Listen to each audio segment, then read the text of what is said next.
नहीं होंगे, मजदूरी को चले गए, छुट्टी को चले गए, मौत मट्टी को चले गए, शादी में चले गए, नहीं गए, खाली 100 वोट कम पड़ने से वो हार गए। इसका मतलब साउथ सेंटर से एक मुसलमान खासदार बन सकता, जीत सकता। ऐसे महाराष्ट्र में 5-6 सीटें हैं जहां मुसलमानों की तादाद बहुत है, मुसलमान वहां लड़ते भी हैं, लेकिन 100, 500, 1000, 5000, 50,000, 60,000 वोट नहीं मिलने से हार जाते हैं। लेकिन इस बार कांग्रेस ने एक भी मुसलमान को टिकट नहीं दिया, राष्ट्रवादी कांग्रेस ने एक भी मुसलमान को टिकट नहीं दिया। उद्धव ठाकरे सेक्युलर हो गए बोल रहे, हम अच्छे हो गए बोल रहे, उद्धव ठाकरे की शिवसेना है ना, तो उनके भी पार्टी ने एक भी मुसलमान को टिकट नहीं दिया। तो फिर तीनों ने मिलकर भी एक भी मुसलमान को टिकट नहीं दिए। लेकिन वंचित बहुजन आघाड़ी ने अली जनाब प्रकाश अंबेडकर साहब ने 7 मुसलमानों को टिकट दिए। कितने? 7 मुसलमानों को, जिनमें से साउथ सेंटर से अबुल हसन खान साहब को भी टिकट दिया है। अब ये सिर्फ टिकट नहीं देते हैं, प्रकाश अंबेडकर साहब टिकट भी देते हैं और वंचित बहुजन समाज के लाखों की तादाद में वोट भी देते हैं, वोट भी देते हैं।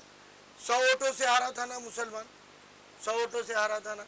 पिछले इलेक्शन में अंबेडकर साहब ने एक मुस्लिम को टिकट दिए, मगर उन्होंने बहुत ज़्यादा प्रचार नहीं करे, ऐसी मीटिंग नहीं हुई, पम्पलेट नहीं मिला, झंडे डंडे बैनर नहीं लगाए थे, वो कैंडिडेट ज़्यादा खर्च नहीं करे थे, ज़्यादा कैंपेन नहीं कर पाए थे, फिर भी उनको 76,000 वोट मिले। कितने?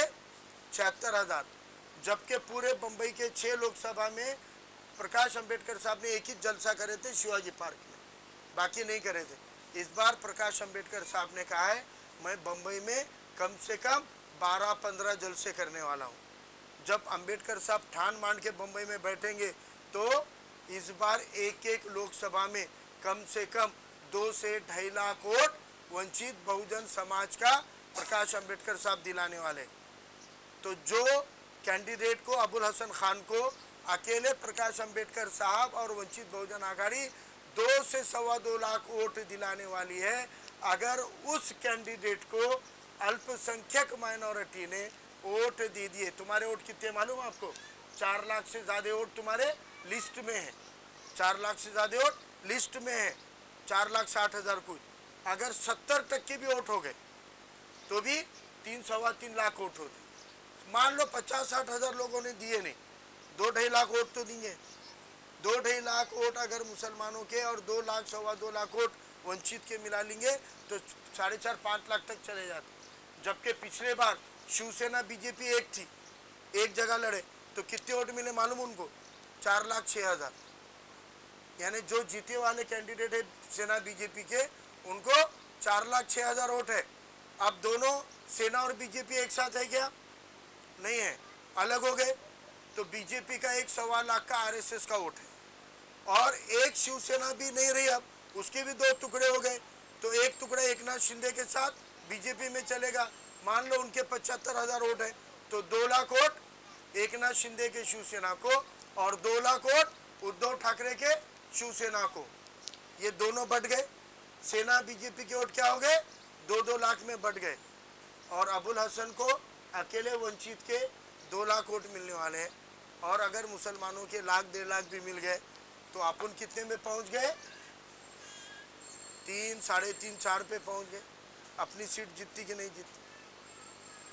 सवाल है कि हम तरीका बदलने वाले हैं कि नहीं। यानी नीचे खड़े रहकर पेन नहीं निकाले तो मांडी पे बैठ के पेन निकालने का काम करेंगे कि नहीं। प्रकाश अंबेडकर साहब अपने मांडी पे अबुल हसन को बिठाए वाले। अब पेन निकालने के लिए तुम्हारा हाथ होना, तुम्हारा साथ होना। अगर तुम सब साथ दे दिए तो इस बार हम अपनी लीडर, अपनी क़यादत, अपना नेतृत्व ला सकते हैं।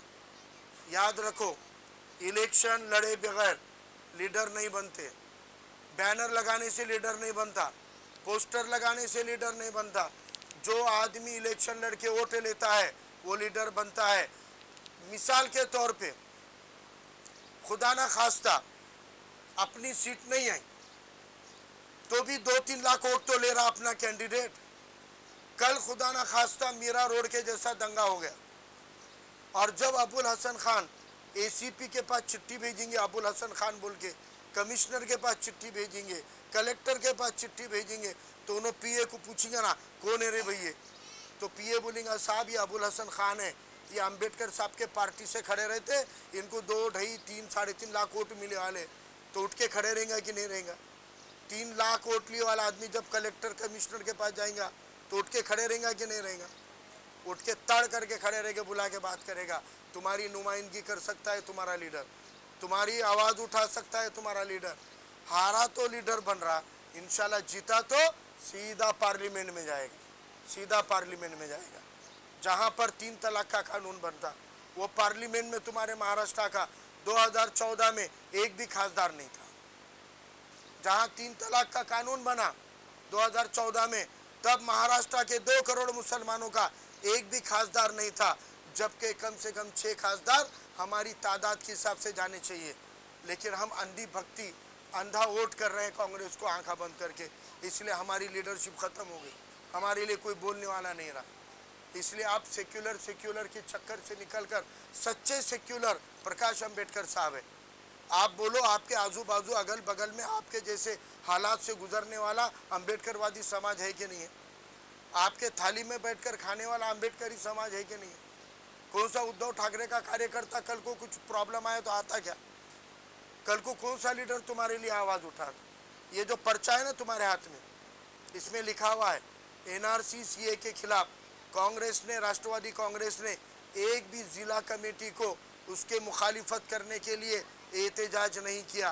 प्रकाश अंबेडकर साहब ने दादर टीटी सर्कल को 24 दिसंबर 2019 में दादर टीटी सर्कल बंद कराया, वो भी मुसलमानों को लिए बगैर, क्योंकि बीजेपी साजिश कर रही थी कि एनआरसी मुसलमानों का मसला है, हम हिंदुओं को नागरिकता देंगे, बौद्धों को देंगे, सिखों को देंगे, ईसाइयों को देंगे, क्रिश्चियनों को देंगे, पारसियों को देंगे।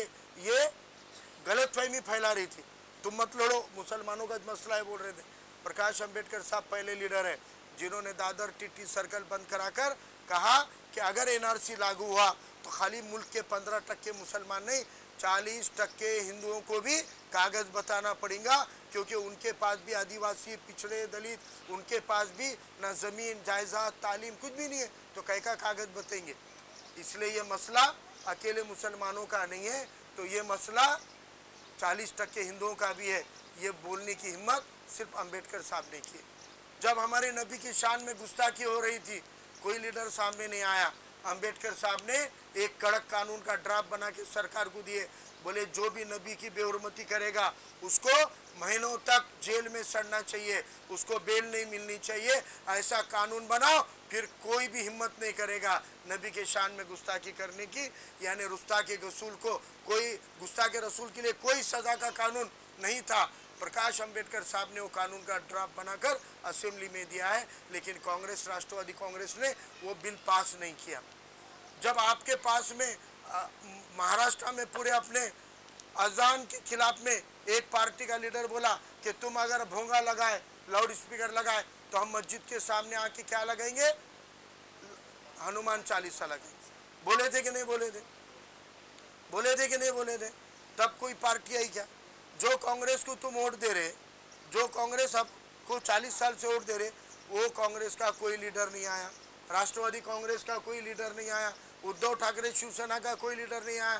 तब सुजात अंबेडकर साहब, प्रकाश अंबेडकर साहब सामने आए। उन्होंने कहा तुमको अगर मस्जिदों के आगे हनुमान चालीसा करना है तो तुम अपने बच्चों को भेजो, वंचितों के, बहुजनों के बच्चों को हम नहीं आने देंगे, और वंचित बहुजन आघाड़ी अगर आएगी तो मस्जिद के पास मुसलमानों की तरफ से खड़े रहेगी तुम्हारे खिलाफ लड़ने के लिए। ये बोलने का दमखम तब खाली वंचित बहुजन आघाड़ी ने दिखाया था। पीछे औरंगजेब रहमतुल्लाह अलैह और टीपू सुल्तान के फोटो लगाने पर, स्टेटस रखने पर, रील रखने पर कोल्हापुर में दंगल हुई, औरंगाबाद में दंगल हुई, अक्कलकोट में गुने दाखिल हुए, तब भी कोई सेक्युलर पार्टी का लीडर सामने नहीं आया। तब कौन आया? तब कौन आया सामने? तब भी प्रकाश अंबेडकर साहब आए। औरंगाबाद में औरंगजेब की मज़ार पे जाके प्रकाश अंबेडकर साहब ने जियारत करे, चादर चढ़ाए और इंटरव्यू देके टीवी वालों के जरिए बोले सरकार को, अगर कोई औरंगजेब के टीपू सुल्तान की स्टेटस रखा व्हाट्सएप पे तो तुम गुनाह दाखिल कर रहे। मैं औरंगजेब की मज़ार पे आया हूँ, मैंने चादर चढ़ाई है। औरंगजेब ये मुल्क के 54 साल बादशाह थे, हुकूमत करे वाले थे। मैंने यहाँ पे इनकी फ़ोटो भी उतारी है, मैंने वीडियो भी बनाया है। मेरे ऊपर गुनाह दाखिल करके बताओ।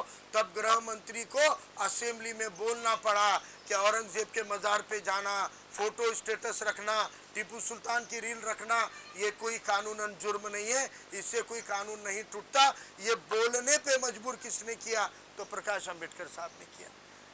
ये ताकत है उनकी, ये ताकत है। जो बाबा साहब अंबेडकर ने मुल्क को संविधान दिए, उनके पोते सिर्फ खून के नहीं, उनके विचारधारा के वारिस हैं। इतनी बड़ी बुलंद शख्सियत, क़यादत हमारे लिए काम कर रही है। कई चीज़ें लिखे हैं उसके अंदर, पढ़ो आप कि क्या क्या काम पिछले 5 साल में किए, और पूछो यूट्यूब पे जाके, गूगल पे जाके सर्च करो, तुमको उसके सबूत मिलेंगे, वीडियो मिलेंगे। इतना काम आपके लिए ये अंबेडकरवादी पार्टी करती है, और वो आपके साथ बीजेपी को हराने में खड़े रहना चाहती है। लेकिन 40 साल से तुम उनको साथ नहीं लेके अकेले कांग्रेस को लाने को जा रहे। कहीं को कांग्रेस को ला रहे भाई? बीजेपी को हराना ज़रूरी है कि महाविकास आघाड़ी को लाना ज़रूरी है? अगर बीजेपी को हराना है तो वो हराने का काम खाली प्रकाश अंबेडकर साहब की वंचित बहुजन आघाड़ी का गैस सिलेंडर कर सकता है, ये बात याद रखो। इसीलिए हमको अभी अगर गैस सिलेंडर का बटन दबाना है तो बीजेपी को हम हरा सकते हैं। इसीलिए अबुल हसन खान साहब